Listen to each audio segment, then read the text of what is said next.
Ustedes recuerdan que los derechos reales estaban enlistados y nos decía derechos reales son la propiedad y derechos desmembrados son el usufructo, la servidumbre, la prenda, la hipoteca, etcétera, etcétera. Entonces, dentro de esos derechos reales, pues ya vimos el usufructo, ya vimos la servidumbre, y pues en ese momento nos faltaría ver la prenda, la hipoteca y el derecho real de retención, en ese caso. ¿Qué sucede en este evento? ¿Y cuál es el punto neutral que quisiera explicarles en este caso? Y es que ustedes entiendan que en el caso de la prenda y la hipoteca, realmente no es que sea un derecho real, son contratos. Lo que pasa es que pueden tener un alcance real, que eso es diferente.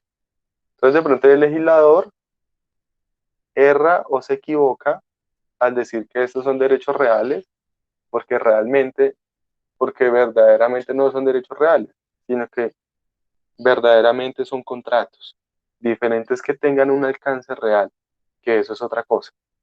Y ahí evidenciamos que el alcance real o el alcance de derecho real puede estar inmerso en muchas figuras diferentes a las que están aquí enumeradas. Por eso es que a veces se discute también si la posesión es un derecho real o no.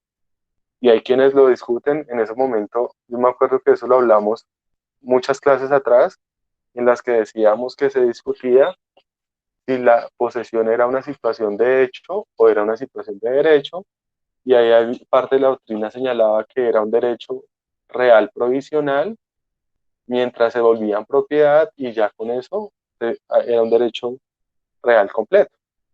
Pero entonces podemos ver situaciones en las que en algunos casos hay alcance real de algunos derechos, pero en este caso en la prenda y la hipoteca, lo real no es la prenda y la hipoteca, sino que lo real propiamente es el derecho de persecución, que ya lo vamos a explicar en detalle al momento de explicar cada una de estas figuras.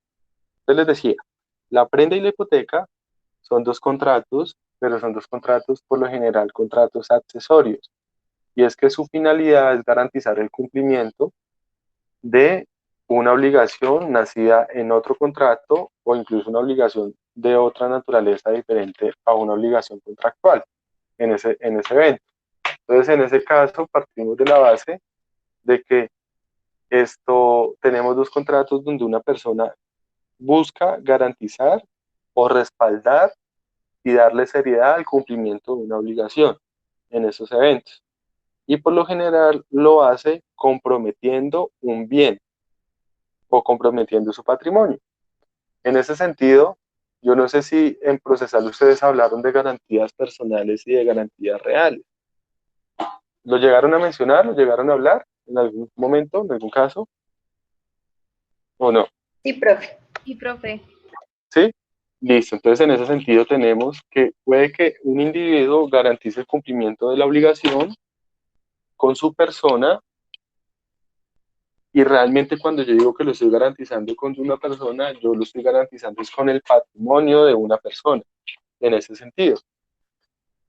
Cuando decimos que hay una garantía real es porque yo lo estoy respaldando directamente con un bien en el específico.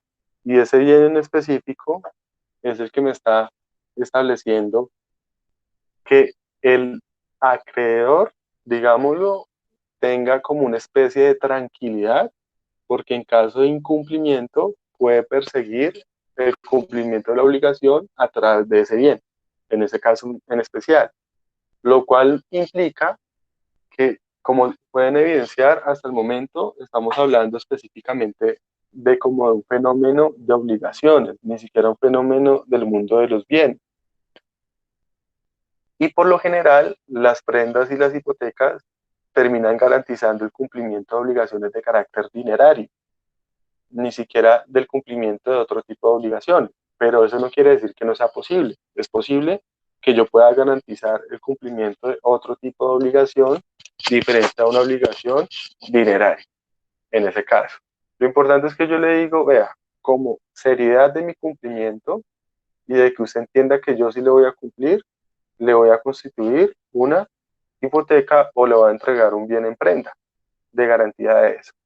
En caso de que yo no lo cumpla, ya vamos a mirar cuáles son las consecuencias, porque desde ahí vamos a romper un mito.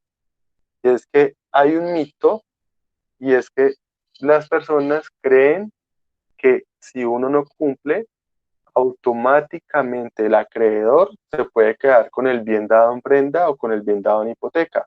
Y eso es absolutamente falso. El acreedor puede perseguir ese bien como garantía, pero no se puede quedar con él de manera inmediata. Por eso la gente a veces dice, es que el banco se me va a quedar con la casa. Eso es absolutamente falso, porque el banco no puede hacer eso. Ya lo vamos a mirar en detalle en ese sentido. Pero, o sea, estoy tratando como de situarlos en la problemática. Lo cierto es que yo quiero garantizar el cumplimiento de mi obligación con un bien, en ese caso. O mostrarle al acreedor que en caso de algo puede perseguir ese bien. Pero ese derecho de persecución del bien es un derecho que no implica quedarse con el bien, sino realmente qué es lo que implica poder llevarlo a pública subasta para que el bien pueda ser subastado y con el producto de la subasta es que yo satisfago el cumplimiento de mi obligación. Esa es la situación que se da en ese caso. Entonces, veamos que es una situación totalmente distinta. Por eso les decía que muchas veces se discute si la prenda y la hipoteca solamente lo que respalda es una obligación de carácter dinerario, porque pues vemos o evidenciamos claramente que en estos casos yo lo que estoy buscando es que en caso de incumplimiento pueda llevar el bien a una pública subasta y en una pública subasta sí, Meneses, es exactamente lo mismo, un remate. Entonces, lo que hago es llevar el bien a un remate para que con el producto del remate yo pueda satisfacer el cumplimiento de mi obligación en ese caso, en ese evento. Ahí. Entonces vamos a verlo uno a uno y vamos a ver pues, las características en este caso. La Profe, una idea en este pregunta. evento, dime, los escucho. Qué pena. ¿El derecho de persecución es tanto para hipoteca como para prenda o solo para hipoteca? Ya lo vamos a explicar, porque es que en la prenda, más que un derecho de persecución, nace es un derecho de retención, en ese caso. Mm, Pero entonces ya vamos a entrar en detalle en cada uno de esos eventos, para que lo gracias, tengamos en claro, señor. en ese caso. Pero entonces, o sea, todo lo que les estoy diciendo va encaminado a una sola cosa en particular, y es a que ustedes tengan en claro que la prenda y la hipoteca es un contrato, antes que cualquier cosa. Entonces, antes de hablar de cualquier cosa, tenemos que la prenda y que la hipoteca son un contrato. Y es un contrato en el cual la obligación principal o la obligación que se da es la posibilidad de que ante el incumplimiento de una obligación principal, el acreedor pueda perseguir el bien o lo pueda retener, en ese caso, que sería el caso de la prenda, en ese evento en particular. Ok. Eh, entonces, en ese sentido, pues vamos a mirar uno a uno y vamos a establecer en cada uno de ellos cuál es el verdadero alcance real de esas dos figuras y cuál es la verdadera situación que da lugar a hablar de la situación que da lugar a hablar de por qué es manejado como un derecho real en ese evento. Entonces, vamos a hablar de diferentes características de cada uno y lo vamos aclarando en ese sentido. Entonces, partamos por la hipoteca. ¿Qué pasa con la hipoteca? Primer aclaración. La hipoteca es una figura que recae especialmente sobre qué clase de bienes. ¿Sobre bienes qué? Inmuebles. Inmuebles, ¿ok? Ok, pero cabe la posibilidad también de que pueda recaer sobre naves y aeronaves. Entonces la hipoteca está regulada en el artículo 2432 y siguientes. ¿Qué nos dice el 2432? La hipoteca es un derecho de prenda constituido sobre inmuebles que no dejan por eso de permanecer en el deudor. Entonces, en ese sentido, hay que hacer, si entramos a interpretar ese artículo, hay que hacer varias aclaraciones. ¿Cuál es la primera aclaración? Uno, la hipoteca solamente recae sobre bienes inmuebles, no recae sobre otro tipo de bienes. Segundo punto que aclarar, o la excepción, que lo dice por ahí el artículo, ya les señalo claramente, lo dice el artículo 2443. Dice, la hipoteca no podrá tener lugar sino sobre bienes raíces que se posean en propiedad o usufructo o sobre naves. O sea que también es posible constituir una hipoteca sobre una nave, en ese caso en especial. Pues la nave también, como es un bien sujeto a registro, etcétera, etcétera, ahí cabría la hipoteca. No es posible sobre un vehículo. La norma excluye la figura Profe, sobre el vehículo. Dime. ¿me repite de nuevo la 2, porfa? ¿La qué? La aclaración 2, artículo, estás hablando de que recae sobre naves, no lo alcancé a tomar. O sea, la primera aclaración es que recae sobre bienes inmuebles, pero la excepción es que puede recaer sobre bienes muebles como las naves y aeronaves. Esa es la aclaración que les estaba haciendo, que nos lo trae la norma en ese caso. Es decir, vamos a sacar las características de la normatividad relacionada con la hipoteca sin entrar a leerla en detalle una a una. Entonces tenemos que la hipoteca entonces recae sobre bienes, primero que todo sobre qué recae. Entonces recae sobre bienes inmuebles, pero también puede llegar a recaer sobre naves o aeronaves en ese evento. Segunda característica de la hipoteca, que la sacamos incluso al mismo 2432. La hipoteca no limita el uso y el goce del bien, en ese caso, que eso es un aspecto muy importante. Y es que cuando yo hipoteco un bien, el bien no deja de quedar en mi poder, o sea, no deja de estar en mi aprehensión material. Cuando yo hipoteco un bien, el bien está hipotecado, pero eso no implica que yo no pueda seguir usando y gozando el bien. Lo mismo pasa a veces con el embargo. Cuando a mí me embargan un bien inmueble, especialmente, el embargo del bien inmueble saca el bien del comercio, pero no me quita a mí el uso y el goce. Me quita o me limita la disponibilidad. En el caso de la hipoteca no limita ninguna de las tres.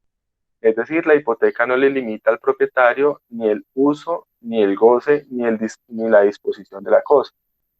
Entonces, llevémosle un ejemplo. Yo puedo constituir una hipoteca en un apartamento, entonces yo adquiero una deuda y por esa deuda yo hipoteco mi apartamento como garantía del cumplimiento de esa deuda. Y en ese sentido, no quiere decir que yo no vaya a tener alguna limitación en el núcleo esencial de la propiedad. No, señor, yo puedo seguir usando y gozando e incluso puedo disponer del bien. Es decir, lo puedo vender, lo puedo regalar, lo puedo transferir por causa de muerte, no hay ningún problema. La hipoteca no me impide hacerlo en ese punto. Entonces ahí vamos con esas características. Si hay alguna duda, pregúntenme, porque de pronto voy avanzando y no paro en ese punto creyendo que de pronto es muy entendible en ese evento. Entonces la hipoteca no me limita el núcleo esencial de la propiedad. Yo puedo seguir usando, gozando y disponiendo en ese caso.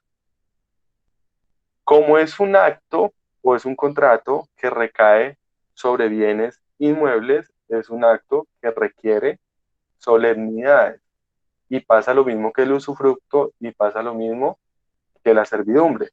Entonces, cuando vamos a constituir una hipoteca, ¿qué necesitaría hacer en ese caso? Pues tengo que elevarlo a escritura pública y adicional a eso tengo que registrarlo. Si no realizo eso, acorde con el artículo 2434, se puede ver afectada la efectividad de la hipoteca en ese evento. Entonces yo tengo que celebrarla solemnemente y registrarla. Y en el caso de la hipoteca hay una situación muy delicada, y es que la hipoteca yo tengo que registrarla máximo en los 90 días siguientes a la celebración de la hipoteca. Si yo no registro la hipoteca en esos 90 días, la hipoteca corro el riesgo, o no, o sea, corro el riesgo, no, pasa, la hipoteca ya no se puede registrar. O sea que esa hipoteca ya me queda para guardarla en un cajón, como tal. Y si la hipoteca no está registrada, pues la hipoteca no tiene efectos frente a terceros. Acuérdense que eso genera oponibilidad en ese caso. Es como si no existiera en ese evento. Entonces la hipoteca implica elevarla a escritura pública y adicional a eso, registrarla dentro de los 90 días siguientes. Lo que no pasa con otros actos. Porque, por ejemplo, con el usufructo, con la servidumbre, con la compraventa de un bien inmueble, si yo no lo registro durante los 2 meses siguientes, lo que pasa es que me va a correr un interés y me va a tocar pagar un interés por la demora en el registro. Pero en el de resto no voy a tener ningún problema, no va a tener ningún inconveniente en ese caso. Entonces, esa es la situación que se presenta con la solemnidad de la hipoteca. Entonces, vean que vamos paso a paso. Entonces, vamos diciendo, recae sobre bienes inmuebles, excepcionalmente puede recaer sobre naves. Eh, Señalamos que la hipoteca no limita el núcleo esencial de la propiedad, yo puedo seguir usando, gozando y disponiendo. Y vamos en el punto de señalar de que la hipoteca es un acto solemne que requiere escritura pública según el 2434 y según el 2435 necesita estar registrada en ese caso, en ese evento en particular. ¿Hasta ahí estamos claros? En ese evento. Sí, señor. Sí, señor. ¿Sí? Ok. Acorde con lo que mencionamos en ese evento, entonces señalamos que la hipoteca debemos aclarar quién está en la posibilidad de constituir una hipoteca. Y puede sonar muy obvio, pero hay que hacer una aclaración. Y es que frente a esos señores que nosotros señalábamos de que el poseedor, el propietario, el tenedor, el único que puede constituir la hipoteca es el propietario. Yo no puedo constituir una hipoteca sobre un bien ajeno, en ese caso. Solamente puedo constituir una hipoteca sobre un bien propio. Y eso también me lo dice por ahí la normatividad. Entonces la normatividad por ahí me señala esa limitación en el sentido de que yo no puedo crear una hipoteca o constituir una hipoteca si no soy el dueño. Entonces yo no tengo esa preocupación. Yo no me tengo que preocupar, por ejemplo, si el arrendatario, que es tenedor, en algún momento yo no me dé cuenta y vaya y constituya una hipoteca. Y yo diga, uy, no tengo que estar piloso con eso. No, no se puede. Y por lo menos en el registro eso no va a pasar. Porque en el registro, si yo hoy celebro una hipoteca, cuando vaya a registrar, en el registro me van a rechazar esa hipoteca. ¿Y por qué me la van a rechazar? Porque allá van a evidenciar que quien creó la hipoteca no es el propietario. Entonces, en ese sentido, eso sucede. Pero pese a que sea muy obvio, porque hago la aclaración, porque es que yo sí puedo constituir una hipoteca a favor de una deuda ajena. Me explico. Yo no puedo constituir una hipoteca sobre un bien ajeno. Yo no puedo ir a decirle, digamos, a quién, a Yadira, venga, Yadira, présteme 100 millones de pesos y constituyamos una hipoteca sobre este apartamento que no es mío. Eso yo no lo puedo hacer sobre un apartamento que es de Angélica, por ejemplo. ¿Por qué? Porque es que ese apartamento no es mío. Pero sí puede pasar algo, y es que Angélica autorice la hipoteca de ese apartamento por una deuda mía, que eso es diferente. No sé si me estoy dando a entender. Yo no puedo constituir una hipoteca en un bien ajeno, pero cuando hay autorización del propietario, el propietario sí puede constituir una hipoteca sobre una deuda ajena en ese evento. Entonces, reitero el ejemplo.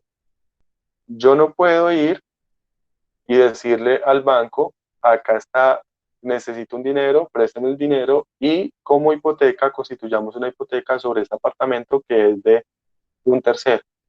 No lo puedo hacer. Pero yo sí puedo contar con la autorización del dueño de ese apartamento y él ser el dueño del apartamento, el que venga al banco y le diga al banco, señor banco, préstele y yo garantizo esa obligación con un predio mío, en ese caso. Es decir, yo sí puedo garantizar una deuda ajena con un bien propio, en ese caso. ¿Me hago entender? O es muy enredado, en ese caso. No, profe, yo no entendí. ¿Será que puedes volver a explicar, por No, favor? tranquila, no hay ningún problema, Gracias. María Fernanda. Entonces, reitero, ¿la situación cuál es? La situación es esto, o sea, ¿qué es lo normal? Ubiquémonos en un escenario muy particular. ¿Qué es lo normal? Me hace falta ahí un tablero, pero ya no lo tuvimos.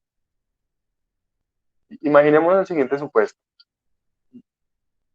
¿Cuál es el contrato principal? Entonces el contrato principal es un contrato de mutuo, en el cual yo soy el acreedor y tú eres la deudora. Entonces, en ese caso, en el contrato, María Fernanda es la deudora. Entonces, yo le presto a María Fernanda 100 millones de pesos, un mutuo. Pero le digo, garantíceme la obligación y garantícemela con una hipoteca. Entonces, acorde con la normatividad de la hipoteca, María Fernanda tendría que constituir la hipoteca sobre un bien de ella, en ese caso. Es decir, María Fernanda no podría venir a constituir la hipoteca sobre un bien de otra persona en ese evento. Pero eso puede ser viable cuando la otra persona autoriza. ¿Qué quiere decir eso? Que la situación ahí cambia un poco. Y lo que pasa es que esa otra persona está constituyendo una hipoteca por una deuda ajena. Entonces les pongo el ejemplo. Digamos que yo tenga esposa y mi esposa vaya a adquirir un préstamo en un banco y el banco le diga constitúyame una hipoteca, pero ella no tenga un bien raíz. Entonces yo vengo y le digo al banco, tranquilos, préstele y como garantía de esa obligación con ella, constituya la hipoteca sobre mi bien. Entonces hay que vemos que en este caso el acreedor y el deudor son diferentes al propietario del bien hipotecado, en ese caso, lo cual es totalmente viable. Pero lo que pasa es que hay consentimiento y aceptación del propietario del bien. El propietario, pero entonces hay que aclarar algo. El propietario del bien no pasa a ser deudor de la hipoteca.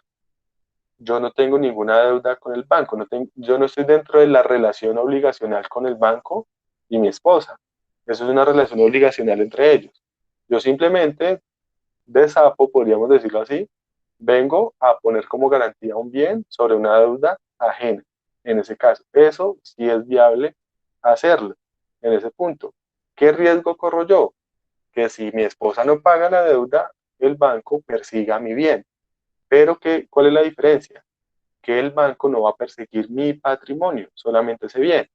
En cambio, en la hipoteca con el deudor, perdón, con el deudor principal, sí puede perseguir el patrimonio del deudor principal en ese caso. Y hay alguna aclaración adicional, y es que la hipoteca es garantía de cumplimiento, pero la hipoteca no elimina la posibilidad de que yo pueda seguir contando con la garantía personal, es decir, que yo pueda seguir persiguiendo el patrimonio del deudor, porque si la hipoteca no satisface mi obligación, yo puedo seguir persiguiendo el patrimonio del deudor. Entonces pongo acá el mismo ejemplo. Mi esposa realiza un crédito con el banco por 100 millones de pesos. Yo, en garantía de una deuda ajena, constituyo una hipoteca para garantizar esa obligación. Yo no soy deudor del banco. Digamos que mi esposa no pague, el banco persigue el bien, lleva el bien a pública subasta, lo vende y solamente satisface 70 millones de pesos de los 100 millones de pesos que ella le debe. En ese caso, el banco puede seguir persiguiendo el patrimonio de mi esposa, que es la deudora, pero a mí no me puede perseguir en lo absoluto, porque es que yo no soy deudor del banco. Yo solamente me presté para crear una garantía de carácter real, pero lo que puede perseguir el banco es el bien, no puede perseguir mi patrimonio en ese caso. ¿Estamos claros ahí o no? ¿O los enredé más? Claro, profe. Si los enredé más, los desenredamos, no hay problema. En ese caso. Profe, tengo una pregunta. Dime, Eh, dime. entonces, si existe la hipoteca, no es necesario o no es viable que el acreedor persiga el patrimonio. O Sí es viable, si es, sí es viable, pero si es el del deudor principal. El si es el evento que estaba deudor principal. poniendo, sí, el evento que estaba poniendo es cuando el deudor principal no es el mismo propietario de la hipoteca, que es diferente. ¿Qué es lo más usual en la práctica? Lo más usual en la práctica es que el propietario del bien hipotecado sea el mismo deudor principal, en ese caso, en ese evento. En ese evento se persigue tanto la hipoteca como el patrimonio del deudor, en ese caso, sin problema. En el segundo caso, ¿cuál es la situación? Que el dueño o el propietario del bien hipotecado no es el deudor principal. Entonces, en ese caso, frente al propietario del bien hipotecado, solamente se puede afectar en el sentido que persigan el bien, pero no se le puede perseguir su patrimonio porque no es deudor. Se le puede perseguir el patrimonio es al deudor principal en ese evento. No es usual que pase, pero pasa. Que algunas personas constituyan una hipoteca a favor de una deuda ajena, un favor. Entonces yo le hago un favor a alguien y le digo, tranquilo, pida la plata prestada y pongamos como hipoteca mi apartamento. Pues es un gran error en la práctica que uno puede hacer, pero pasa mucho. Entonces, ahí lo importante es delimitar hasta dónde va la obligación en ese caso. ¿Soy claro ahí entonces? ¿Sí? ¿Ya? Más o menos. No, lo explicamos, no te preocupes. Es que mira, por eso hay que ubicar, lo que pasa es que ahí nos damos cuenta cómo en un solo caso confluyen muchos fenómenos en particular. Entonces, pongamos dos ejemplos diferentes para entender, para que, es más, voy a poner un tercer ejemplo y con ese ejemplo paso a la otra característica que quiero resaltar en la hipoteca. Primer ejemplo, Lady. Entonces, Lady es propietaria, Lady va a comprar una casa, ¿cierto? Entonces Lady compra la casa y como propietaria de la casa constituye una hipoteca para respaldar el crédito con el que compró la casa. En ese sentido, en caso de que Lady no cumpla, el banco puede perseguirle tanto el bien como su patrimonio, porque el hecho de que exista una garantía real no impide que yo pueda seguir o perseguir la garantía personal o el patrimonio de la deudora, en ese caso. ¿Ese evento es claro, Lady? Ahí, Sí, es el señor. caso normal. Ujú. Listo. ¿Cuál es el segundo caso? El segundo caso, tú vas a hacer el crédito con el banco, pero tú no tienes un bien y digamos que no vas a comprar un apartamento para que coloques como garantía el mismo apartamento, sino digamos que tú vas a comprar un carro. Entonces tú te vas a comprar un carro y el carro vale 100 millones de pesos. Y el banco te dice, listo, le presto los 100 millones de pesos, pero necesito una garantía. Y la garantía necesito que sea una hipoteca. Entonces tú dices, yo no tengo una casa, pero tal persona me hace un favor y es que esa persona puede traer un bien de él como garantía de mi deuda. Entonces tú le pides el favor a otra persona. Entonces digamos, tú tienes tu pareja y tu pareja te dice, listo, yo te hago el favor. Esa persona que es propietaria viene y constituye la hipoteca y crea la garantía, pero no por una deuda de él, sino por una deuda tuya. O sea que en ese caso, esa persona está constituyendo la hipoteca por una deuda ajena, lo cual ¿qué hace? Que la única obligación o la única relación que existe entre esa persona y el acreedor de la deuda es la posibilidad de perseguir el bien. Pero ahí para, porque es que esa persona no es deudora. La posibilidad que tiene contigo sí es poder perseguir tu patrimonio en caso de que ese bien no garantice la completitud de la deuda, en ese caso. ¿Soy claro en ese ejemplo? En Sí, ese profe. caso. Entonces, esos casos se darán cuando se dan es cuando, bueno, lo asocio a que se dan cuando, eh, bueno, no sé si esté bien dicho, ¿no? o sea, antitécnico decir cuando hay Tranquila. un fiador en un banco de una obligación con hipoteca. Entonces, a mí me No, prestan la no, plata, no pero el que, propiamente. ¿no? No, porque es que el Entonces, fiador es una figura diferente. Pero si a lo que te refieres es que a ti te prestan la plata, pero el que garantiza la obligación con un bien es otro, ahí está. sí, Pero no es fiador. sí. ¿Por qué no es fiador? Porque es que en Pues el caso en del... el común popular le llaman así, ¿no?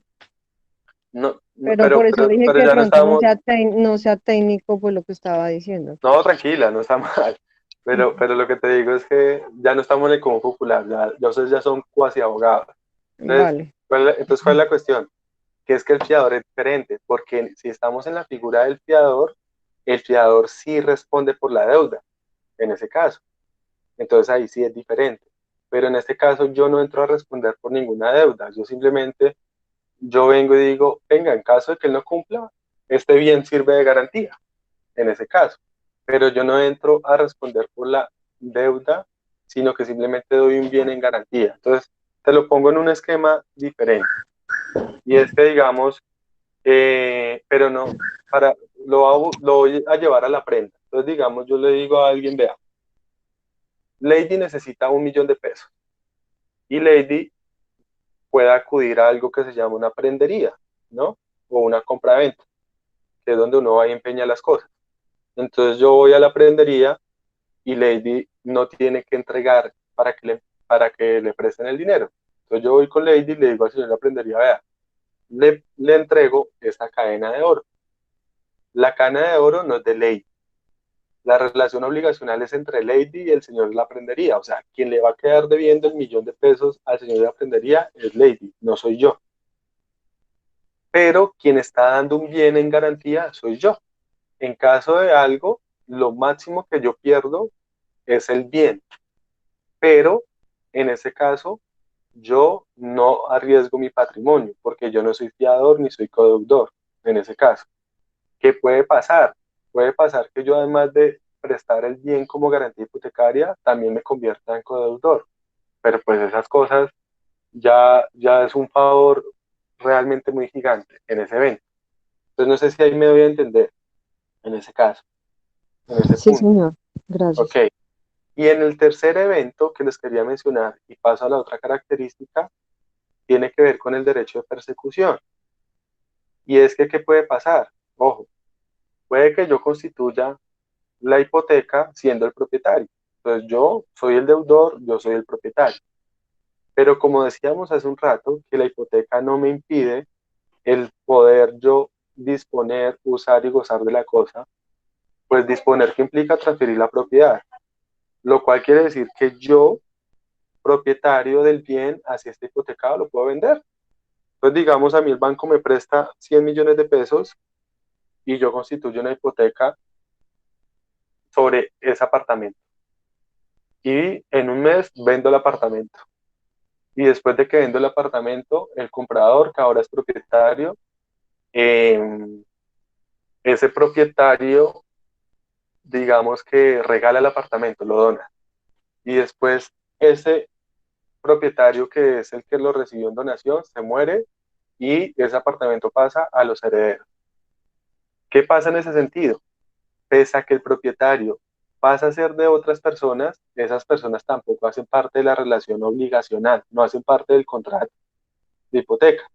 Esas personas son propietarias de un bien hipotecado y corren el riesgo de que el acreedor pueda perseguir el bien, pero el acreedor nunca va a poder perseguir el patrimonio personal de esos propietarios, porque esos propietarios no son deudores en ese caso.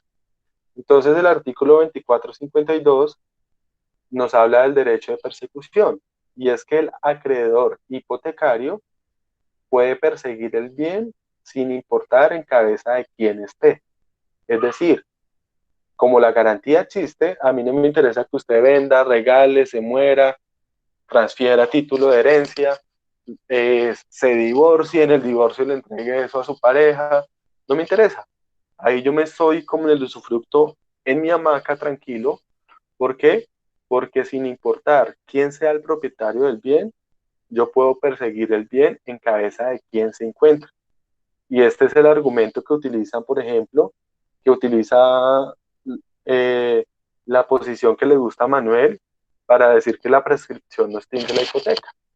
¿Por qué? Porque pues señalan de que la hipoteca implica un derecho de persecución y yo puedo perseguir el bien en cabeza de quien esté. Así el bien pasa a ser ahora de propiedad del poseedor, según ellos, yo podría perseguirlo también. Pero eso es una discusión aparte que yo por lo menos no comparto. Pero lo cierto es que yo como acreedor hipotecario estoy tranquilo. Véndalo, véndalo, véndalo, no me interesa. Si de aquí a mañana no me ha pagado el deudor, yo voy y persigo el bien sin importar en cabeza de quién esté. No puedo perseguir el patrimonio del propietario actual del bien porque él no es mi deudor. Puedo perseguir es el bien. ¿Qué implicaciones tiene eso? Que en caso de que el bien no satisfaga la totalidad de mi obligación, yo puedo ahí sí perseguir el patrimonio de mi deudor como tal.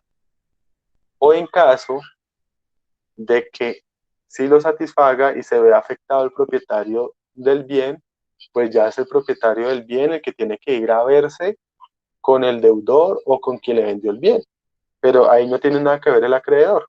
El acreedor cobra y persigue el bien y ya es problema de que compró un bien hipotecado. Eso ya es un tema aparte, en ese caso. ¿Me hago entender ahí en ese punto? Y ya le respondo a William que me hizo una pregunta. ¿Sí? Ok. Lo que me pregunta William, sí, es en la misma escritura pública. O sea, en la misma escritura pública confluyen tres personas. ¿Quiénes confluyen? El acreedor, el deudor en el mutuo. Y confluye el propietario del bien que autoriza la hipoteca a favor de esa garantía constituida en ese mutuo. Eso es lo que pasa en ese caso. Se conjuga todo en un solo acto en particular en ese evento. Entonces, ahí me detengo en este punto. Ese 2452 que me habla del derecho de persecución, realmente eso es lo que hace que llamen a la hipoteca un derecho real, o eso es lo que es el verdadero alcance real de la hipoteca. Y es que acuérdense que un derecho real es el que yo puedo hacer respetar sin importar la persona, tiene efecto erga omnes. Entonces, eso es lo que realmente implica que la hipoteca tenga un alcance o un efecto real. Y es que el derecho de persecución me permite a mí hacer que cualquier persona que sea propietario del bien tenga que respetar mi hipoteca en ese evento. Entonces, cualquiera tenga que respetar mi hipoteca y así sea un propietario y no sea el deudor, es mi hipoteca, yo puedo perseguirla en ese caso sin importar en cabeza de quién esté. Ese es el verdadero alcance real de la hipoteca, en ese caso. De resto, la hipoteca es un contrato, no es nada más. De resto, la hipoteca es simplemente un contrato y ya, eh, ya en ese evento, ya se rige por todas las reglas propias de las obligaciones. ¿Soy claro hasta ese punto o no? ¿Sí? Sí, profe, Sí, claro. señor. Ok, listo, listo. La hipoteca tiene muchas más reglas y mucha más regulación que en este momento no la voy a mencionar, porque es que el cuento de la hipoteca como contrato ya no viene a este caso. Y es que la hipoteca puede ser hipoteca, hay unas clasificaciones, hay hipotecas de mayor extensión, de menor extensión. Por ejemplo, cuando se constituye una propiedad horizontal, hay una hipoteca sobre el terreno, que es la hipoteca de mayor extensión, y hay hipotecas sobre cada uno de los bienes o apartamentos que se construyeron. Esos son unos fenómenos muy específicos de la hipoteca. Hay hipotecas abiertas, hay hipotecas cerradas, hay hipotecas con límites de cuantía, hay hipotecas sin límite de cuantía, etcétera, etcétera. ¿Eso qué quiere decir? Que yo constituyo una hipoteca para todas las obligaciones que siga adquiriendo el deudor o solamente para esa obligación y no otra. Son simplemente modalidades de la hipoteca. Lo voy a decir de una forma muy coloquial. Hay de todos los olores, sabores y colores en las hipotecas, en ese caso, dependiendo de muchos aspectos contractuales, pero siempre el aspecto real se mantiene, que es el derecho de persecución en ese evento. Entonces hay hipotecas de primer grado, de segundo grado, de tercer grado, como cuando, por ejemplo, hay varias hipotecas sobre el mismo bien. Entonces, si hay varias hipotecas sobre el mismo bien, pues la primera hipoteca es la que lleva la prelación.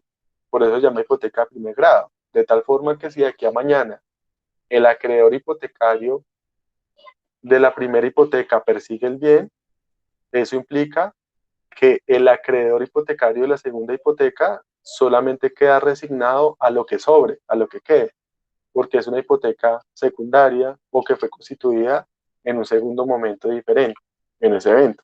Por eso acá vuelve la importancia de lo que yo les decía, de la importancia de siempre analizar desde el punto de vista fáctico y desde el punto de vista jurídico un bien inmueble. Desde el punto de vista fáctico, saber cómo está físicamente, y desde el punto de vista jurídico, pues saber si el bien tiene una hipoteca, si tiene un usufructo, si tiene una servidumbre, si está embargado, y todo eso, por lo general, ¿quién me lo dice? Las escrituras y el registro en ese evento, el certificado de libertad y tradición en ese caso, en ese punto. ¿Estamos hasta ahí claros? Sí, profe. ¿Sí? ¿Sí? ¿Ya son duros en hipoteca o hay alguna duda como adicional? Ya podemos hipotecar, profe. Listo, eso es sencillo. Entonces ahí está.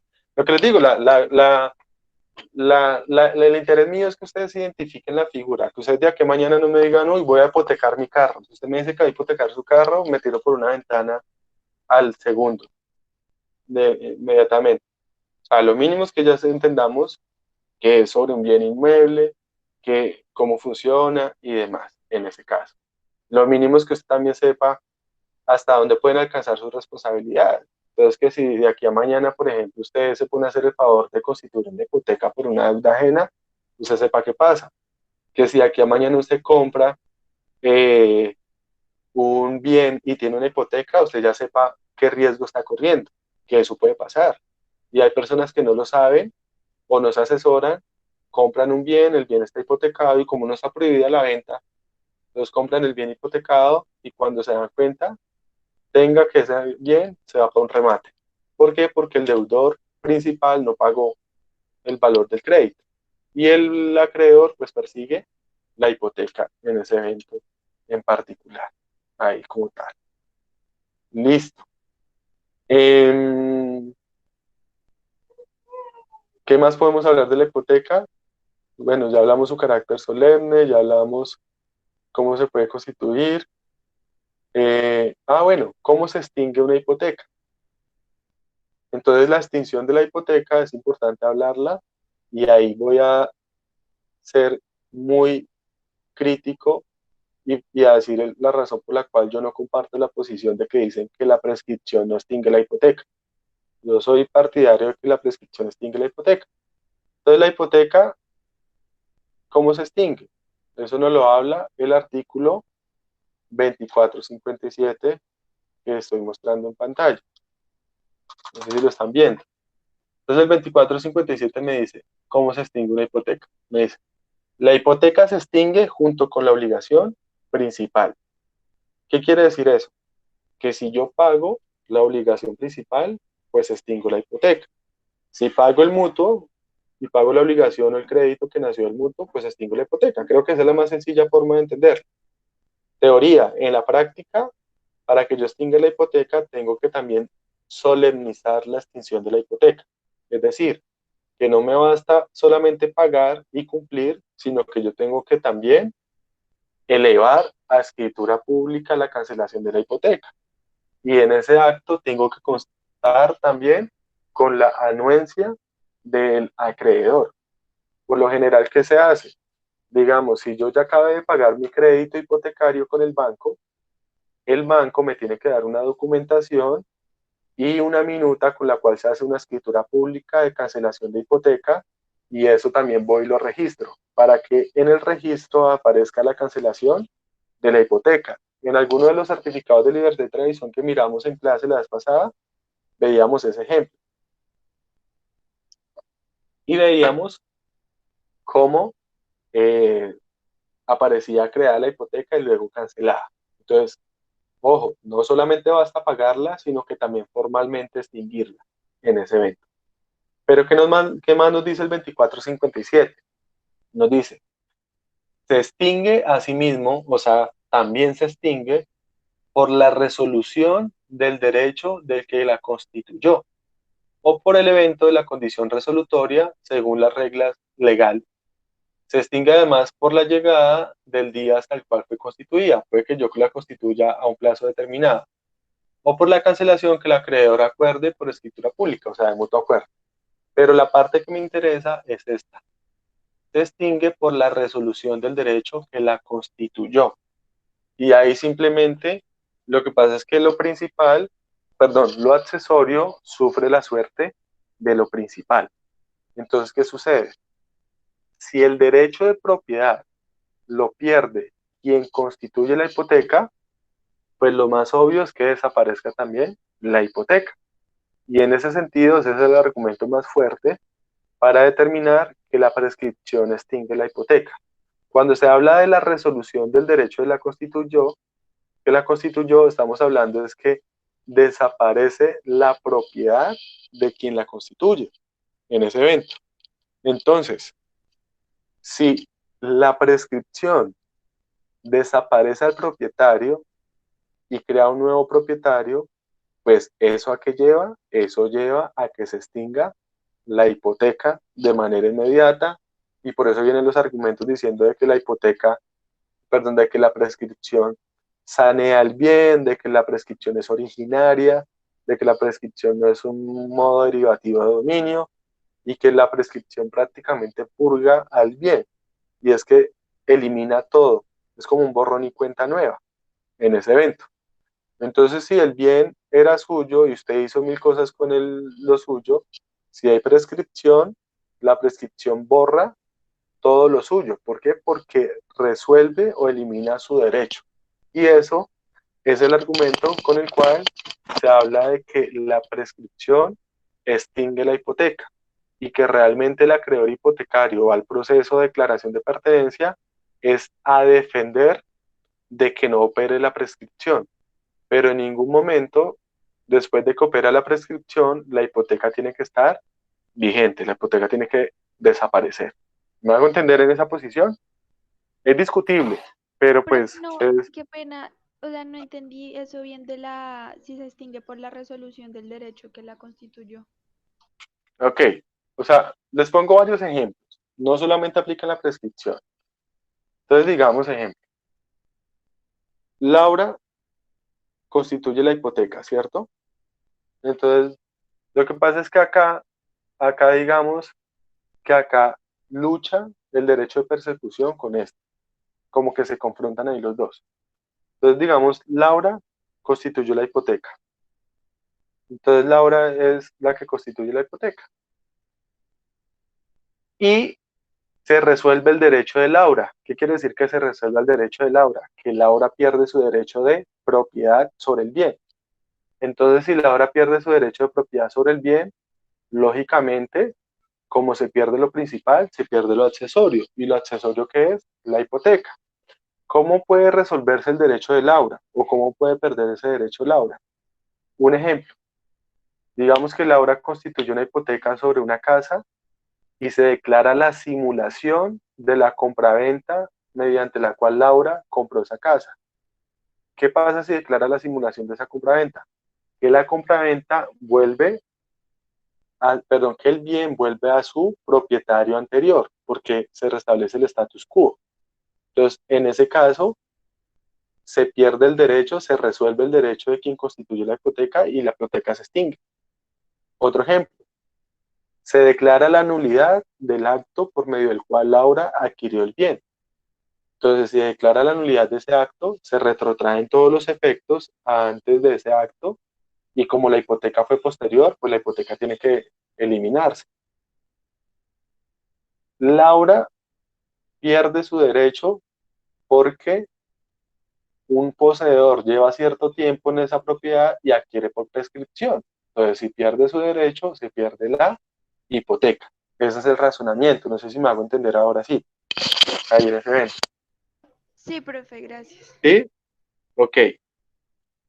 Entonces, ese es como el razonamiento en ese sentido. ¿Por qué explico ese razonamiento? Porque ese razonamiento sí es un razonamiento mucho del derecho de bien. Es un razonamiento que tiene que ver mucho con el derecho de bien y que toca tenerlo muy en cuenta en ese caso. Ok, pasemos ahora a hablar de la prenda en ese sentido. Entonces pasemos a hablar de la prenda y pues ya entendida la hipoteca, la prenda nos queda un poquito más fácil de entender.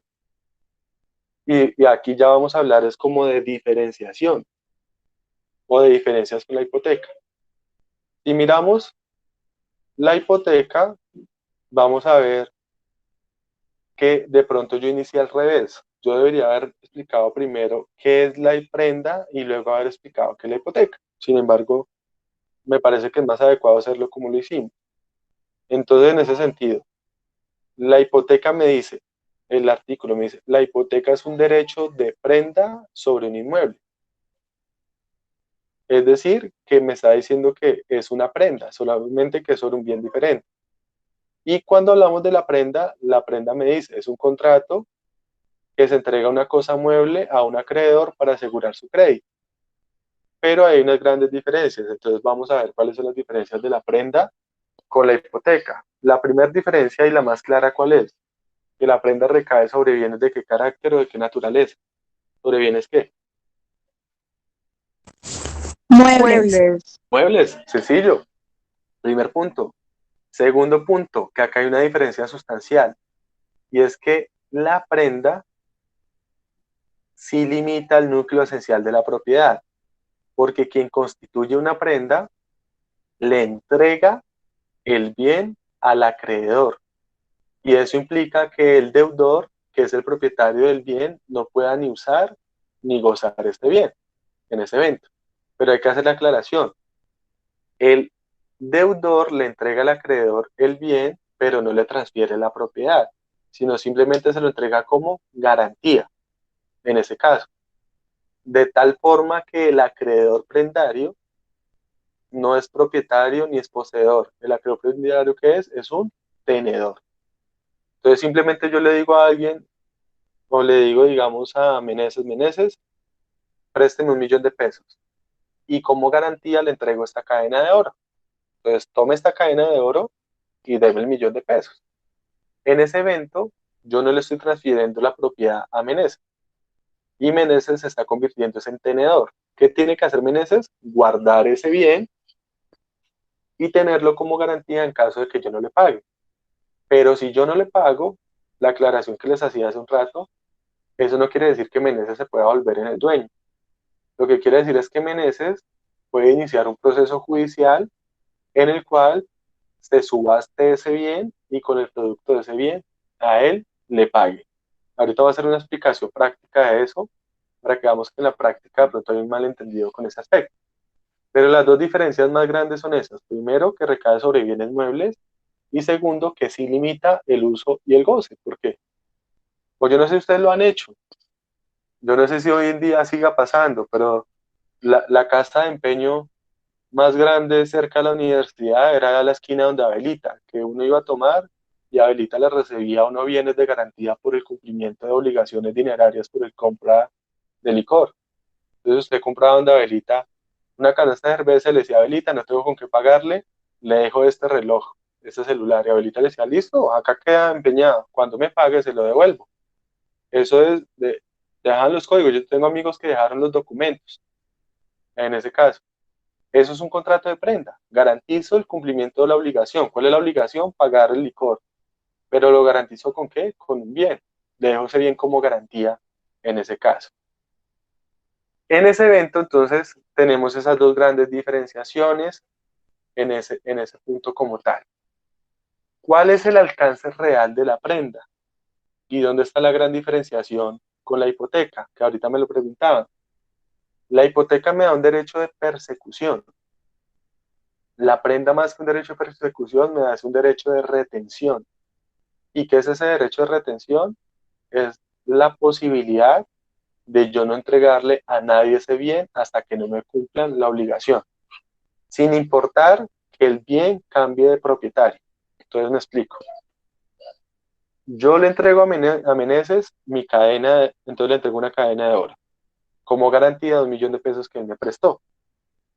Y yo le vendo esa cadena a otra persona. Entonces yo le vendo esa cadena a José.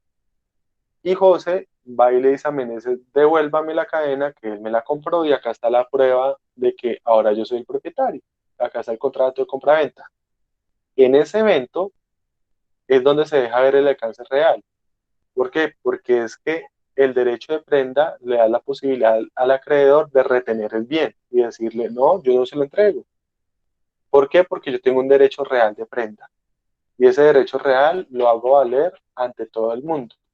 La única forma que yo le entregue es que me cumplan con la obligación principal. Y no me cumplen con la obligación principal, yo no devuelvo el bien. Ese es el alcance real de la prenda. ¿Es claro en ese evento o no es claro? Sí, señor. ¿Sí? Ok. Sí, señor. ¿Qué puede pasar? Pero estas son situaciones, no digamos que anómalas, sino adversas. Digamos que yo doy en prenda un bien ajeno. Acá pasa lo mismo que la hipoteca. Yo solamente puedo dar en prenda un bien propio, pero yo sí puedo dar en prenda un bien por una deuda ajena, como lo habíamos hablado en la hipoteca. Pero digamos qué pasa si yo le entrego a Meneses mi cadena y resulta que frente a esa cadena yo no soy propietario, sino yo soy poseedor o tenedor. En ese evento, si el propietario o tenedor viene y reclama la cadena y se la tienen que devolver, en ese caso, yo estoy obligado a reemplazar la garantía por otra garantía nueva en ese evento. O sea, que yo tendría que darle a Meneses un nuevo bien en prenda que garantice la obligación en ese caso. Y ahí la advertencia se hace, pues especialmente porque la prenda es fácil que se pueda presentar esas cosas porque los bienes muebles en su gran mayoría no están sujetos a registro. Entonces, digamos, yo voy, digamos que alguno de ustedes coge y le saca a su papá una cadena de oro y la lleva y la emprenda. En ese sentido, después su papá va y la reclama y se la tiene que devolver porque es que el que constituyó la garantía no era propietario. Lo cual hace que el acreedor le pueda exigir al deudor que le entregue otro bien en garantía en ese evento en particular, en ese caso. ¿Cómo se extingue la, la prenda en esos casos? Al igual que la hipoteca, se extingue por las mismas causales, pero adicional también se extingue, lo cual también incluso podría pasar con la hipoteca, no quiere decir que no pase acá, sino que no lo mencioné ahorita, y es que se puede, se extingue la garantía o la prenda por destrucción de la cosa. Entonces, si la cosa se destruye, si se perece o se daña, ahí en ese evento se puede dar la extinción de la prenda o de la garantía. Y pues eso tiene unos efectos y unas implicaciones. Y es que como el acreedor prendario es tenedor, él tiene que garantizar el adecuado estado de la cosa. Entonces, digamos, si la cosa se pierde por culpa del acreedor, pues el acreedor tendrá que responder por esa garantía, para poner un ejemplo en ese caso en particular. Pero de resto es muy similar al caso de eh, la hipoteca en ese evento en particular. Eh, Acá hay que hacer otra aclaración en ese evento, y es que en la actualidad existe, perdón, efecto normativo, artículos 2409 y siguiente, en ese caso. Pero en la actualidad tenemos una prenda que es la que está regulada por el Código de Comercio, que es la prenda comercial que se da en el artículo 1200 y siguiente. Y ahí solamente quiero resaltar una cosa, y es que hoy en día se puede llegar a dar una prenda que es la llamada prenda sin tenencia. ¿Qué es una prenda sin tenencia? Es una prenda que se da sobre bienes sujetos a registro, especialmente sobre automóviles, en el cual el deudor no se ve limitado o el propietario del bien no se ve limitado en su uso y su goce. Es decir, en ese punto funciona igual que la hipoteca. ¿Y eso por qué se da? Pues eso tiene un fin comercial. Pues porque no tenía sentido que a mí me prestaran un dinero para comprar un carro y que el carro quedara guardado en el garaje del acreedor hasta que yo pagara. Entonces, en ese sentido, como es un bien sujeto a registro y ofrece mayor respaldo, pues yo obtengo un crédito, doy en prenda mi vehículo, registran formalmente la prenda, pero el vehículo lo sigo usando y gozando y disponiendo de él. No hay ningún inconveniente en ese caso. ¿Estamos claros ahí?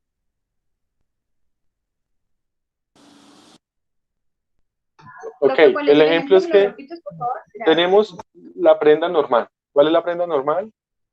Que yo le digo a usted, présteme un dinero y le doy en garantía esto. O no solamente présteme un dinero, o sea, eso no solamente es garantía de una obligación dineraria y solamente es garantía en un contrato de mutuo, puede ser garantía en cualquier clase de contrato. Entonces, digamos, yo le digo a usted, présteme 1.000.000 de pesos y le doy como garantía mi cadena en prenda, de tal manera que usted, en caso de que yo no la cumple, pueda llevar a pública subasta mi cadena y satisfacer su obligación. Pero en ese caso, yo afecto el núcleo esencial de la propiedad, porque yo no voy a poder usar y gozar esa cadena porque se la tuve que entregar a mi acreedor. En cambio, en la prenda sin tenencia, que es la prenda comercial, yo no tengo que entregarle el bien al acreedor y lo puedo usar y gozar, que es el caso que se hace con los vehículos. Entonces a mí me prestan un dinero para comprar un vehículo y el vehículo queda con la prenda. Y en ese sentido, yo no tengo que entregarle el vehículo a mi acreedor, sino que yo uso y gozo mi vehículo, pero está registrada la prenda. Eso se facilita, uno, por el registro, y dos, pues porque es un bien que genera mayor respaldo en ese caso. Es decir, que en ese evento, la prenda se comporta de manera similar como a la hipoteca. No sé si ahora me di a entender en ese caso o en ese punto. ¿Sí? Ok. Sí, profe, gracias. Relacionado con la prenda, entonces decíamos el alcance real de la prenda es la posibilidad de yo no entregarle el bien a nadie porque soy el acreedor prendario, en ese sentido. En el caso de la prenda sin tenencia, el derecho real o el alcance real es igual al de la hipoteca y es poder perseguir el bien sin importar en cabeza de quién esté. O sea que si yo compro un carro que tiene una prenda, me expongo a que de aquí a mañana el acreedor de esa prenda pueda perseguir mi carro, porque tiene un derecho de persecución. Me pregunta Luisa, en caso de que yo venda ese vehículo de igual forma, bueno, es lo que estoy respondiendo en este evento. Entonces ahí se da el derecho de persecución como tal, funciona igualito a la hipoteca en ese evento, en esa situación. ¿Qué de pronto aclaración debemos hacer en este caso? Que en estos eventos, cuando se hace derecho de persecución sobre ese vehículo, sin importar en cabeza de quién se encuentre, esto también se debe cumplir con que la prenda esté registrada en ese caso. Es decir, cuando estamos hablando de prenda sin contenencia, no hay ningún registro que estemos hablando, simplemente es que la cosa queda guardada y queda en manos del acreedor. En cambio, cuando estamos hablando de este tipo de prenda sin tenencia, el respaldo es el registro. Entonces el registro es el que me determina y pues ahí se corren los mismos riesgos. Eso es lo que en la práctica suelen llamar que el carro está pignorado o que el carro tiene una pignoración, que es de pronto una forma coloquial o común de decirlo, pero cuando dicen que un carro está pignorado, realmente lo que están diciendo es que el carro tiene una prenda sin tenencia en ese evento. Entonces es simplemente por curiosidad, de aquí a mañana, mírenle a su papá la tarjeta de propiedad del carro o frente al carro suyo y ahí se dan cuenta, ahí en la tarjeta de propiedad dice si hay o no hay una ignoración. ¿Y qué quiere decir eso? Que eso tiene una prenda. Es decir, que hay un acreedor que si no se le satisface su obligación puede perseguir ese bien, en ese caso. ¿Es claro? ¿Sí? Ok, perdónenme un segundo, prendo la luz. Sí, Ok, listo. Acá quisieras hacerles una aclaración práctica, simplemente para terminar el tema de la prenda, y es para que ustedes se den cuenta cómo en la práctica, algo que yo siempre les he querido recalcar, un fenómeno prácticamente puede ser varias cosas jurídicamente. Me explico. Como algo yo lo veo, pero jurídicamente puede ser cosas diferentes. Y prácticamente es exactamente lo mismo. Y acá pasa con el tema de la prenda. Y es el ejemplo de las prenderías, en ese caso. Entonces, pues así ustedes nunca hayan ido a una prendería a empeñar algo, creo que todos saben que es una prendería, ¿no? Entonces, no sé si han visto compraventas Universal, compraventa Mi Tío, todas esas cosas así que existen, que son las llamadas prenderías, que es donde la gente necesita un dinerito y lleva un bien, lleva la nevera, lleva el televisor, lleva una cadena de oro y le prestan un dinero. Y la persona deja ese bien allá y cuando pague se lo devuelve. ¿Tenemos claro qué es eso o no? Sí, señor, sí, profe. ¿Sí o no? Listo, bueno. Sí. Entonces la pregunta es, ¿qué contratos y qué actos jurídicos son los que se celebran ahí en esas compraventas, en ese evento? ¿Qué sucede? Eso tuvo una gran variación. ¿Qué era lo normal que pasaba en esas compraventas? Uno, que se diera un contrato de mutuo y dos, que se diera un contrato de prenda. Es decir, que yo fuera a una prendería, entregara un televisor, perdón, que yo fuera a una prendería, me prestaran 500.000 pesos, contrato de mutuo, y que como garantía yo constituyera una prenda, entonces celebrara un contrato de prenda como contrato accesorio y entregara un televisor y el señor de la prendería lo guardara hasta que yo le pagara. Y yo le tenía que estar pagando unos intereses y cuando terminara de pagar me devolvían el bien dado en prenda. Eso es lo que sucede, lo que pasaba anteriormente. ¿Qué inconvenientes se dieron? Primer inconveniente, usura. Entonces empezaron a dar cuenta que la prendería le cobran una tasa de interés demasiado alta. Y eso puede llegar a dar un tema de usura. Dos, se evidenció que podían haber inconvenientes. ¿Por qué? Porque es que el señor de la prendería no pasa a ser propietario, sino pasa a ser tenedor.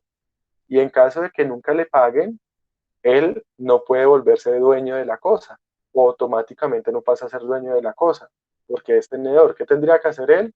Estar iniciando procesos ejecutivos para cobrar su acreencia y ejecutar o hacer efectiva su garantía en ese evento. Entonces, ese era el escenario que se tenía con esas dos problemáticas. Ahí. ¿Qué sucedió con eso? Pues vienen los abogados, analizan el fenómeno y dicen, no, eso no es así. Y es que ustedes están analizando inadecuadamente ese fenómeno fáctico. Y es que jurídicamente ahí no hay un mutuo ni hay una prenda. Ahí hay algo diferente. Y ahí lo que hay es un contrato de compra-venta con un pacto de retroventa. Y con eso solucionamos los dos problemas. Entonces sigue siendo la misma dinámica. Yo voy, recibo un dinero, entrego un bien y cuando pago me lo devuelven. Pero ya no tenemos un mutuo con una prenda, sino que tenemos es un contrato de compraventa con un pacto de retroventa. Por eso si alguna vez ustedes han ido o van a una prendería, Profe, qué pena, hay un contrato de compraventa con un pacto de qué? de retroventa, Gracias. de retroventa, ya lo voy a explicar. Entonces por eso es que cuando ustedes van hoy en día o pasan por una prendería, ya no se llaman prendería, sino se llaman compraventas, que eso es diferente. Y por eso ya las compraventas, usted entra y cuando usted realiza el empeño, que uno cree que es un empeño, a usted le entregan un documento y es un contrato de compraventa con pacto de retroventa, no es un contrato de mutuo. Y tienen letreros grandes que dicen, nosotros no somos prenderías, nosotros somos compravendedores, que es diferente. Entonces me explico. ¿Cómo funciona eso? ¿Qué es un pacto de retroventa? El pacto de retroventa funciona de la siguiente manera, y es que cuando yo vendo un bien, yo me puedo reservar la facultad de volverlo a comprar. Entonces, eso es el pacto de recompra, o es el pacto de, sí, es el pacto de recompra, o de retroventa, por decirlo así. Entonces, en ese sentido, ejemplo, yo le vendo, digamos que a William, yo le digo, William, necesito plata, estoy mal, le vendo mi celular, se lo vendo, no, voy a poner un ejemplo absurdo, pero para de pronto darme a entender. Digamos que usted tiene un anillo de oro que lo regaló su papá, que es un anillo de esos que les dan en los grados a ustedes cuando se gradúan. Entonces usted dice, necesito una plata. Entonces usted viene y le dice, William, le vendo mi anillo, pero yo quiero reservarme la posibilidad de volvérselo a comprar. ¿Por qué? Pues porque ese anillo tiene un valor sentimental, o porque lo quiero volver a comprar. Entonces, ¿qué pactamos? Celebramos un contrato de compra-venta, pero pactamos la posibilidad de que en cierto tiempo yo se lo pueda volver a comprar, lo cual nos soluciona los dos problemas. Primer problema, que cuando yo llevo un bien a una compra-venta, el señor de la compraventa me lo está comprando, lo cual quiere decir que el señor de la compraventa pasa a ser ¿qué? En ese evento. ¿Qué pasaría a ser el señor? Propietario. Propietario. ¿Sí? Entonces, él ya no tendría el problema de que es tenedor en ese evento. Y segundo punto, como la forma de disimular los intereses o la usura. Y es que pactamos que la recompra va a ser por un valor mayor. Es decir, que si yo le vendí a usted en 100,000, se lo tengo que recomprar en 150,000 pesos en cierto tiempo. Entonces vean que es la misma situación práctica, pero puede funcionar bajo dos esquemas negociales diferentes o dos visiones jurídicas distintas. Entonces, sencillo, solucionado. Yo voy, le vendo al señor, el señor me compra, pasa a ser propietario, pero nos establecemos de que en caso de que yo no le recompre en cierto tiempo por cierto valor, eso ya es de él, punto. Y entonces él le queda solucionado y por eso hoy en día el de la compraventa se queda con las cosas. Por eso hoy en día no es una mutuo comprenda, sino es una compraventa con pacto de retroventa. ¿Me entienden? Sí, señor. Ok, Sí, señor. listo. Sí, señor. No le entiendo a William la pregunta que me hace. No, ya. Es que me ponía a pensar que si se dañaba el bien en calidad de que del prendatario, bueno, de la prenda, ¿qué pasaría con el De la deudor? Pero ya dijimos, creo prendario. sí. No, Ajá. si yo daño el bien, tengo que responder por los daños que le causa el bien. Eso no hay de otra. Ay. Pero vean que, ¿por qué les quería mostrar el ejemplo? Para que ustedes se den cuenta cómo una misma situación fáctica puede generar cosas diferentes, que era lo que yo les decía. A ustedes me pueden ver a mí con una mujer cogido de la mano en un cine, pero jurídicamente eso puede ser muchas cosas. Jurídicamente puede que no seamos nada, que seamos novios, que eso es igual a no ser nada, jurídicamente hablando. Puede que seamos cónyuges, puede que seamos compañeros permanentes, o incluso puede que seamos amantes. Pero entonces una misma situación fáctica puede ser vista desde lo jurídico de varias formas. Y acá pasa lo mismo, que eso es lo que me parece más interesante en esos casos, que la situación fáctica vea cómo la adaptaron a otro tipo contractual distinto, cómo la pasaron de un mutuo comprenda a hacer una compraventa con pacto de retroventa. Pero en esencia es exactamente lo mismo, no cambió nada. Lo que le cambió fue el título negocial en ese evento, que eso es bastante interesante en ese caso.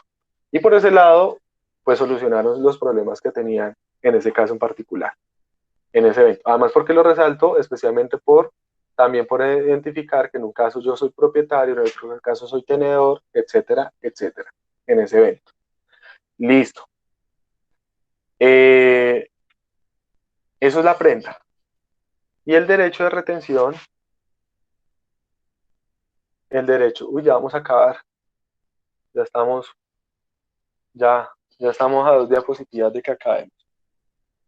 El derecho de retención es un derecho que también se maneja como un derecho real, ya lo expliqué en la prenda, y es la posibilidad de yo retener un bien y no entregarlo, y que todo el mundo tenga que respetarme esa situación. El derecho de retención no es un derecho que esté propiamente, digamos que esté legislado, que esté regulado con una legislación especial, pero es un derecho que la doctrina ha venido manejando como un derecho con alcance real, porque de pronto se desprende de muchos contratos o de muchas situaciones contractuales en las cuales yo tengo la posibilidad de retener un bien y ese bien no entregarlo hasta que me satisfagan una obligación, sin importarme nada. O sea, venga quien venga, venga el rey Pepinito, venga el que quiera, no me interesa. ¿Por qué? Porque el bien, hasta que no me satisfagan la obligación, yo no lo devuelvo en ese caso. Y eso es un derecho de retención. ¿Cuándo se da el derecho de retención? Eso sí es una característica muy importante. Se da por disposición legal. Es decir, cuando la ley lo permita, como en el caso de la prenda. Hay un artículo que me implica o me determina la posibilidad de que yo pueda retener el bien dado en prenda. Pero entonces eso solamente se da en esos casos. Por ejemplo, hay unos ejemplos como el del artículo 2000, como el del 2218 que estoy colocando ahí en la presentación, 2421, 2426, que son ejemplos en los que puede haber un derecho de retención en esos casos. ¿Qué ejemplos son? Para poner unos ejemplos diferentes. Como por ejemplo el caso del arrendatario que se va, deja sus cosas y no me ha pagado. Y cuando vuelve yo le puedo decir no le entrego hasta que no me pague, en ese caso, en ese evento. Entonces yo puedo retenerle los bienes en ese punto. Hay otros casos como en el comodato que puede llegar a funcionar similar y bueno, y algunos casos muy especiales o muy específicos que se pueden entregar a mirar como lo estoy mencionando. Pero en ese caso, por lo menos, mire, el 24-26 me habla de la posibilidad de retención en la prenda, el 24-21 también es relacionado con la prenda, pero hay unos que son relacionados con otro tipo de contratos, como con el comodato, como con el depósito, con el arrendamiento, pero simplemente la posibilidad de yo retener el bien y no entregarlo hasta que me satisfaga la obligación. Lo único claro es que solo lo puedo hacer cuando exista una norma que me lo permita. De lo contrario, yo no puedo retener un bien en ese caso.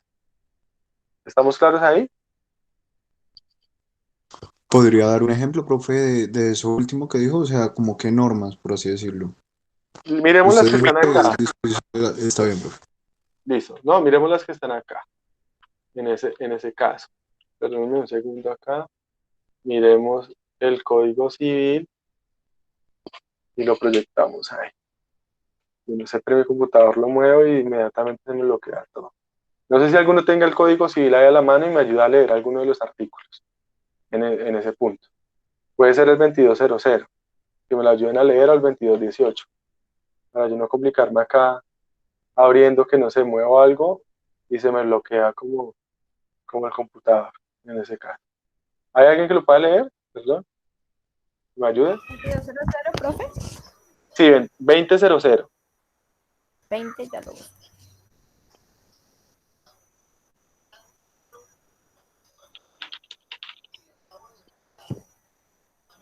Dice, el arrendatario es obligado Bueno, al entonces, pago del precio. primer punto, estamos ubicados dentro del contrato de arrendamiento, en ese caso, ¿cierto? Entonces, ¿qué nos dice? El arrendatario es obligado, dime, sigue. Al pago del precio o renta. Sí, Podrá el arrendador, para la seguridad de este pago y de las indemnizaciones a que tenga derecho, retener todos los frutos existentes de la cosa arrendada y todos los objetos con que el arrendatario la haya amueblado, guarnecido o provisto, y que le perteneciere, y se entenderá que le pertenecen a menos de prueba contraria. ok, entonces, vean el ejemplo ahí. Contrato de arrendamiento y me dice, el arrendador puede retener los bienes del arrendatario y los frutos del bien arrendado. Entonces, pongamos el ejemplo o ubiquémonos en el ejemplo para darnos a entender. En ese caso, Entonces digamos que, digamos, ojo, eso no puede ser arbitrario, porque acuérdense que yo no puedo sacar a patadas a un arrendatario de un bien que es mío. Entonces digamos, yo tengo, ubiquémonos en la facultad, para que recordemos la facultad. Entonces, ubiquémonos en la facultad y veamos que hay un predio que está al lado de la facultad donde está un parqueadero. Y en ese predio, digamos que yo lo arriendo. Entonces, digamos que yo se lo arriendo al señor que está ahí, que es don Juan, el parqueadero que ustedes conocen de ahí. Él es arrendatario. Entonces, él me paga un canon mensual. Y cuando se acaba el contrato, él me entrega el bien y quedan unos bienes de él ahí. Y él me queda debiendo un dinero. Si él no me paga, cuando venga a reclamarme ese dinero, yo puedo retenerle los bienes y decirle no se los entrego. No se los entrego hasta cuándo, hasta que me pague. ¿Sí ve? En ese caso, en ese evento. ¿Por qué lo puedo hacer? Porque la norma me habilita. No sé si me da a entender con el ejemplo, en ese caso en concreto. Entonces digamos que el señor se le termine el contrato y se vaya y deje ahí en el kiosquito que él tiene un televisor, unas cosas y todo, y más adelante viene y yo le digo, no, no se las entrego, derecho a retención. ¿Por qué? Porque usted me debe una plata. Y me debe una plata derivada del mismo contrato de arrendamiento. Págueme y se los devuelvo. Y si no me paga, ¿qué puedo hacer con eso? Podría llevar esos bienes a pública subasta. ¿Me voy a entender? ¿Tendría que ser solamente ahí el contrato de arrendamiento o puede ser deuda aparte, no sé, de un No, millón de tiene que ser pesos que una usted... deuda, tiene que ser una deuda relacionada con lo mismo, en ese caso, en ese evento. No puede ser por otra deuda diferente en ese evento. Le damos el otro, el 2218.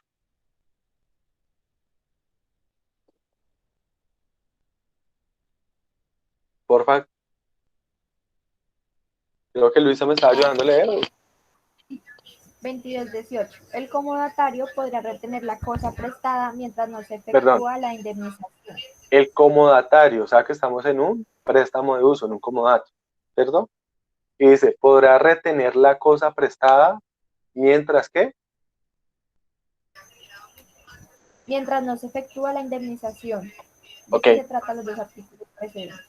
Entonces, ¿cuál es la situación práctica en ese caso?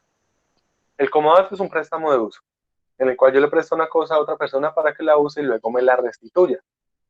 Quien presta se llama comodante, quien recibe se llama comodatario en ese evento. Y el comodatario tiene la obligación de ¿qué? De devolverme el bien después de que lo haya utilizado, en ese caso. Pero hay unas situaciones en las que le nace la obligación al comodante, a quien presta la cosa, de indemnizar al comodatario. Como por ejemplo, cuando yo le presto al comodatario una cosa en un estado inadecuado que le genera un perjuicio en ese evento. Entonces, si el comodatario sufre ese perjuicio, él puede retener el bien, no restituirlo, no devolverlo hasta que el comodante no lo indemnice en ese caso en particular. ¿Es claro? Sí, señor. Sí. 24-21. Sí, señor. Le damos el 24-21. ¿O será el que estábamos leyendo? ¿Cuál fue el que leímos ahorita?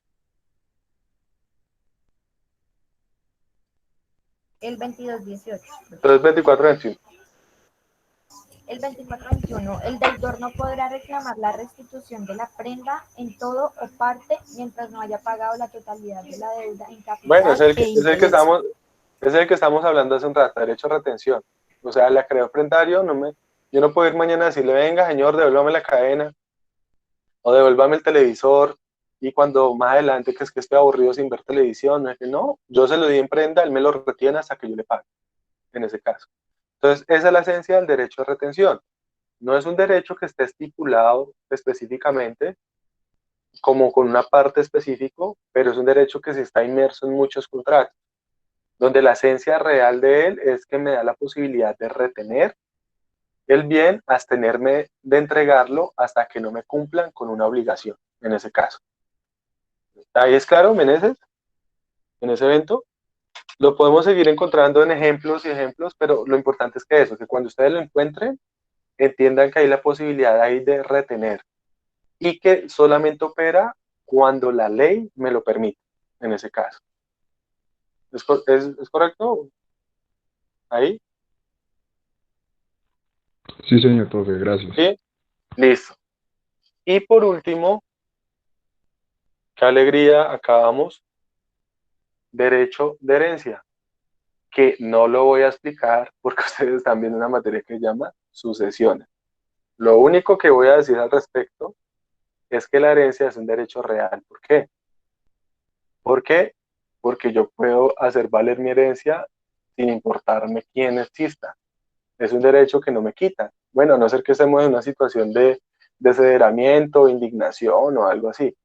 Pero es un derecho que yo hago valer frente a todo el mundo.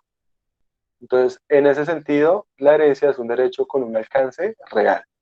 Pero pues ya no vamos a hablar de la herencia porque es un tema que ustedes lo tienen más que profundizado en su materia de sucesiones en ese caso. Hasta este momento, ¿hay alguna duda, pregunta o algo? No, señor. Ok, No, entonces, señor profe, gracias. bueno, una cosa antes de que se me olvide.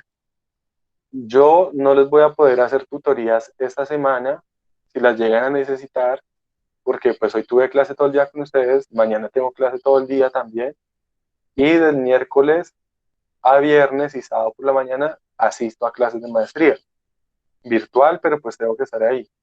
Y pues posiblemente en las noches también tengo que hacer las tareas que me dejan a mí de la maestría para el otro día, etcétera.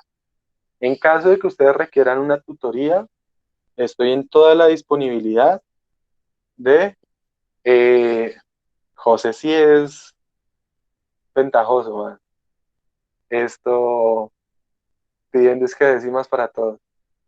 En caso de algo, si ustedes llegan a necesitar una tutoría, estoy en la disposición de dárselas el sábado en la tarde, si la necesitan, pues teniendo en cuenta que esta semana no puedo. Entonces, si ustedes esta semana están trabajando con 1000 cosas o algo, tengo la posibilidad de ese día hacerles la tutoría y resolver las dudas que tengan relacionadas con mi materia, con esta o bueno, con obligaciones. Lo único que les pido es que previamente me manden un correo para organizar la tutoría en ese evento el sábado por la tarde.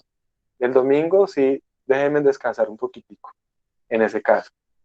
Y si en caso dado estas 2 semanas, bueno, pues mañana voy a repetir la misma historia con los que tienen obligaciones, pero les digo acá, en caso de que llegan a necesitar algo de otra materia y yo les pueda colaborar, no duden en preguntarme y yo con mucho gusto, si les puedo colaborar, les ayudo. Mándenme un correo electrónico y yo les respondo. Si necesitan algún material y lo tengo, se los comparto o algo, desde que les pueda ayudar. Yo trato de estar atento al correo en ese sentido.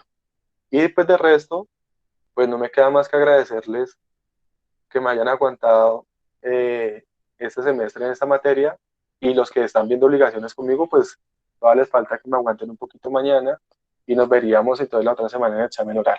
¿Listo? Entonces no los molesto más, los dejo descansar y pues